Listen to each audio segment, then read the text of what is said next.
Morning बच्चों, आज के आपकी साइंस की वर्कशीट नंबर 7 जिसमें हम माइक्रो ऑर्गेनिजम्स के बारे में और थोड़ी डिटेल करेंगे। 6 में हमने माइक्रो ऑर्गेनिजम्स को जाना था। अब हम इनके इम्पॉर्टेंट रोल्स देखेंगे।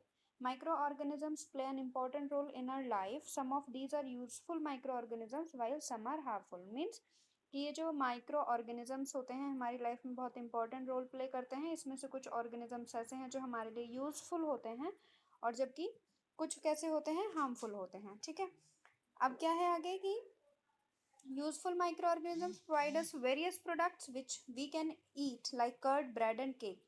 यानी कि जो यूजफुल माइक्रो ऑर्गेनिजम्स हैं उनमें बहुत सारे ऐसे हैं जो हमारे खाना जो हम खाते हैं, यानी कि हमारे जो प्रोडक्ट्स हैं वो बना लेते हैं जिन्हें हम खा सकते हैं, जैसे कर्ड है, ब्रेड है और केक है। For making curd we just need to mix a small amount of curd in warm water milk.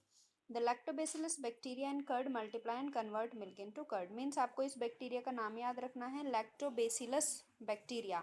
ये क्या करता है, जब हम थोड़ी सी दही होती है उसे दूध में डालते हैं तो ये रेप्लिकेट करना शुरू कर देता है और 4-5 घंटे के अंदर सारे दूध को किस में मिक्स कन्वर्ट कर देता है, दही में कन्वर्ट कर देता है। ठीक है, bacteria are also useful in production of cheese. ये जो चीज़ जो बनाया जाता है, जो चीज़ मार्केट में मिलता है, वो भी किसकी वजह से बनता है, बैक्टीरिया की वजह से।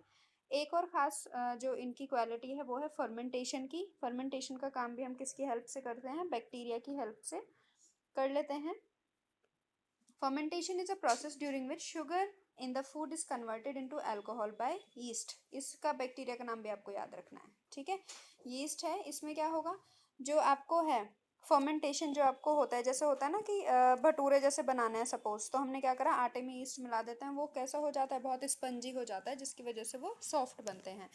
तो फर्मेंटेशन में क्या होता है, जो शुगर होती है वो कन्वर्ट हो जाती है अल्कोहल में। Bacteria and yeast are helpful in fermentation of rice flour which is use in the formation of spongy idli. यानी कि इडली जो आप खाते हो इतनी स्पॉन्जी जो बनती हैं, वो क्या होता है, राइस फ्लोर यानी कि जो चावल का आटा होता है उसमें ईस्ट और बैक्टीरिया मिलाया जाता है और उसकी वजह से वो फर्मेंट होकर बहुत ही स्पंजी बन जाता है, जिससे इडली बहुत सॉफ्ट और स्पंजी मिलती हैं। East multiply rapidly and release carbon dioxide during respiration. क्या होता है, जब हम ईस्ट को मिलाते हैं तो वो क्या करता है, मल्टीप्लाई करता है, इनके अपने नंबर्स बढ़ाने शुरू कर देता है, रेप्लिकेट करता है और कार्बन डाइऑक्साइड रिलीज करता है ड्यूरिंग रेस्पिरेशन। ठीक है, these gas bubbles help in increasing the volume and results in rising of dough. तो ये क्या होती है, अब कार्बन डाइऑक्साइड जब हमने क्या किया हुआ है, ईस्ट को, सपोज इस आटे में हमने ईस्ट को मिलाया हुआ है, अब क्या करेगा, ईस्ट रेप्लिकेट करना शुरू करेगा और अंदर वो अपना रेस्पिरेशन भी करेगा।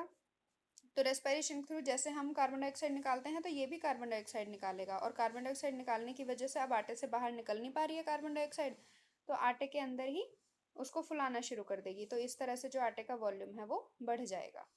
This fermentation process is used in baking industry for making bread, cakes, pastry. This is also used in the production of alcohol. ठीक है, तो ये क्या है आपके ईस्ट के यानी कि फर्मेंटेशन प्रोसेस के ये कुछ काम है जिसकी यीस्ट की हेल्प से हम जिसे कर सकते हैं, जैसे ब्रेड बनाना, केक्स बनाना, पेस्ट्रीज बनाना और अल्कोहल बनाना।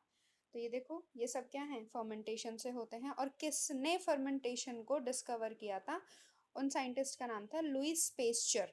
ठीक है, और 1857 में इसको डिस्कवर किया था। अब कुछ इंपॉर्टेंट क्वेश्चंस हैं इससे रिलेटेड, उन्हें देख लेते हैं। Name few food products that are obtained with the help of micro organisms. अभी अभी हमने ऊपर देखे हैं और लास्ट क्लास में भी आपने देखा था कि एक लिस्ट बनाई थी एक बच्चे ने क्लास में, है ना। सेकंड है व्हाट इज फर्मेंटेशन। फर्मेंटेशन क्या होता है, ऊपर डेफिनेशन है। How does fermentation process help in rising of dough. तो ये भी हमने यहाँ पर ये देखा है, क्या होता है, ये रहा। तो यीस्ट होता है ना, ये मल्टीप्लाई करता है रैपिडली और कार्बन डाइऑक्साइड रिलीज करता है। ठीक, उसके बाद है third question, how is curd formed, why it is important to take warm milk. तो कर्ड कैसे फॉर्म होती है, ल्यूक वार्म मिल्क में थोड़ी सी हम कर्ड ऐड करते हैं, उससे क्या होता है, कर्ड बन जाती है सुबह तक। और जो वार्म वाटर है, वार्म मिल्क है, वो क्यों लेना ज़रूरी है, क्योंकि हर एक ऑर्गेनिज्म जो जो माइक्रो ऑर्गेनिजम्स होते हैं इन्हें फेवरेबल कंडीशंस चाहिए होती हैं खुद का नंबर इंक्रीज करने के लिए। तो फेवरेबल कंडीशन क्या है, अगर हम लैक्टोबैसिलस बैक्टीरिया के लिए कि हल्का सा गुनगुना दूध होना चाहिए, तभी वो बहुत जल्दी रेप्लिकेट करेगा। ठीक है, तो ये क्वेश्चंस आप अपनी नोटबुक में करोगे। Thank you.